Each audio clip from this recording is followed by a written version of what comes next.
Niyakap mo ako sa aking kahilingan.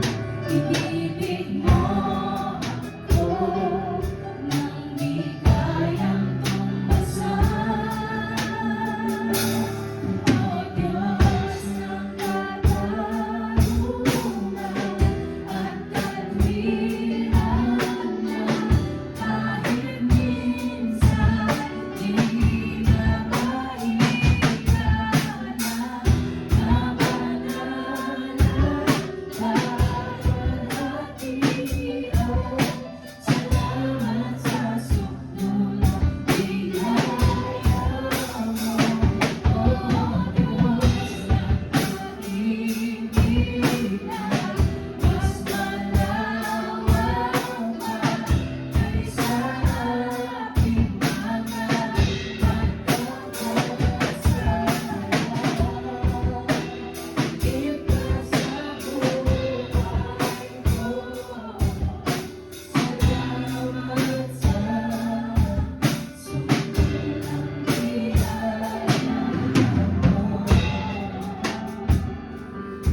Inibig mo ako nang di kayang tumbasan. O Diyos ng katarungan at katwiran na kahit minsan di na maiiwanan,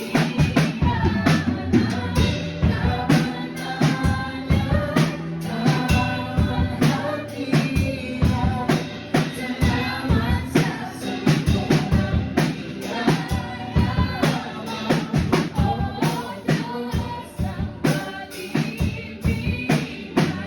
Mas malawak pa kaysa aking mga pagkakasalan. Iba sa buhay ko,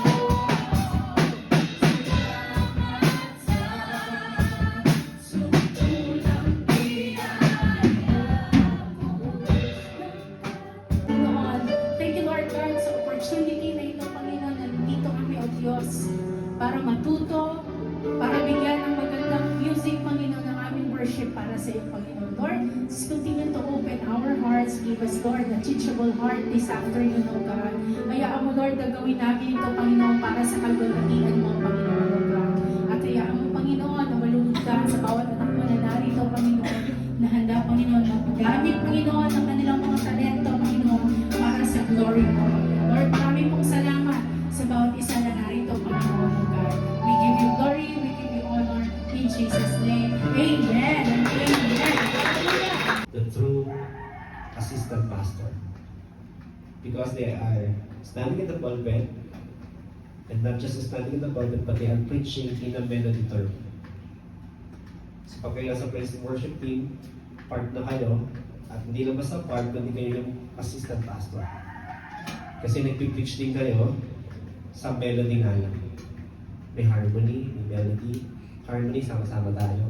So yung melody nyo, ibig sabihin yung song na pinili nyo, o yung song ng praise and worship na napili para to sing with the congregation, to invite the congregation to sing with the praise and worship. Because our audience is the pastor, not the praise and worship only. He is God. Saka siya lang yung audience natin, wala na iba. So lahat tayo sama-sama dito kasi isa lang yung audience natin. So yung praise and worship team is to invite the congregation to sing with the praise and worship team para at least, no? Hindi lang yung praise and worship. So,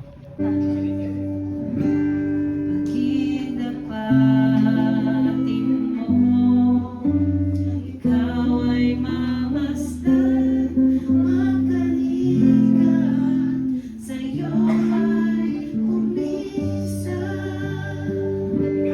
Loob sa suntulang biyaya. yung tunog ng words ko, malambot lang siya. Hindi siya matigas. Magkagad. O di yung kinatuloy na ako. Pero ang words mo, hindi siya mabuo. Yung takbo ng dalili, pares lang. Pares lang. Kahit yung mga na yan. Kahit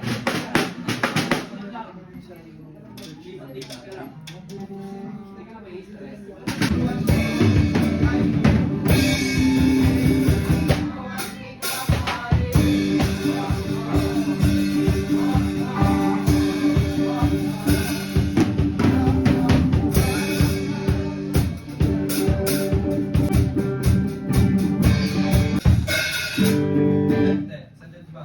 Diba ganito ito? Ganito. Yung bilang mo dun. Tingnan mo. Ganun.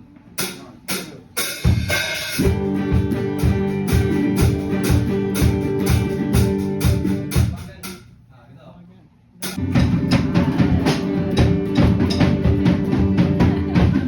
Mapanggal ka eh. Yung, mahal siya yung metronome. May kita mo, left hand yung metronome niya.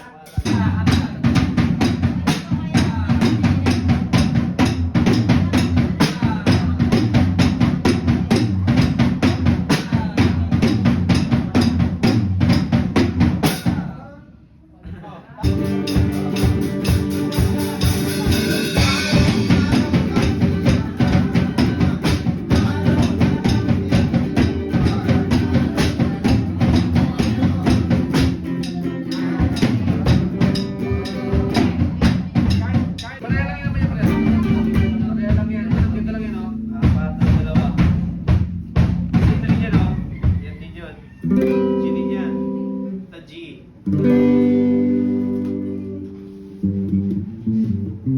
Sige, kuya. Sige, subok. Sige.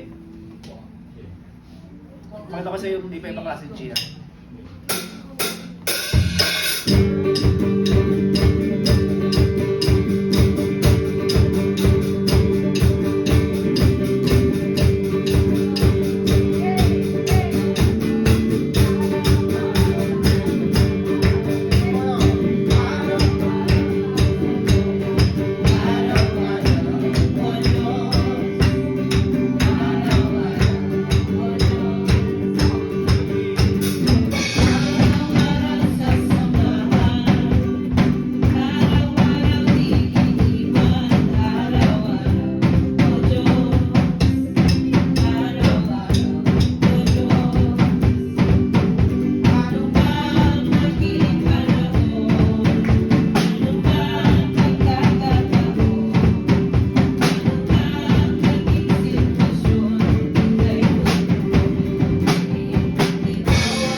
ano po ito, siguro po, I should say this is for a technicality, siguro po ganun. So, ano nga ba yung role natin as a backup singer, di ba? So, ayan. So, sabi nga po, kapag ka yung song leader, dapat mas siya yung mas mataas yung first stanza is like this. Ganito. So, is this yung first stanza? Pag sa likod kasi nakaganyan, kaya minsan mapapansin yung mga song leader gumagano kasi nagsisign. So, ito, ang sign na ganito is stanza. And then sign na ganyan, second stanza. Or third stanza or whatever. Basta stanza. Basta ito ay stanza. Tapos, ang second song is like this. Sa amin kasi, iba-iba kasi, may mga kanya-kanyang sa amin is like this pag second stanza. Pag sumay na sila ganyan. And then, pag magka-chorus, chorus.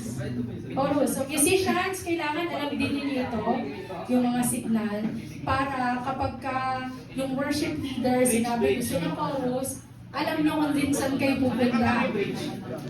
Anong kata may bridge? Or meron pa mga, then chorus, and then sa amin kasi ang bridge namin is ganito. Yung iba kasi ang bridge is ganito. Bahala kayo kung anong gusto ninyo.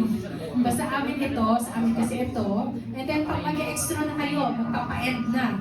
Kunyari, ano ba yun? Awit, ang kinatang awit ng pagsamba ay para lang sa kanya. Di ba ending doon?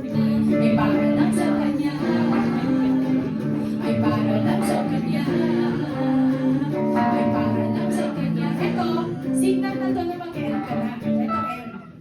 Ay para lang sa kanya. Kunyari, pag third, pangatlo, para lang sa ka-end. Gusto mo na i-end yung pangatlo, signal. Signal ka na ng ganyan. Sorry, nagkabisa rin. Lagi mo yung signal. Sign ba? Sign ba? Ayan. Ganyan. Yan. Signal na yan.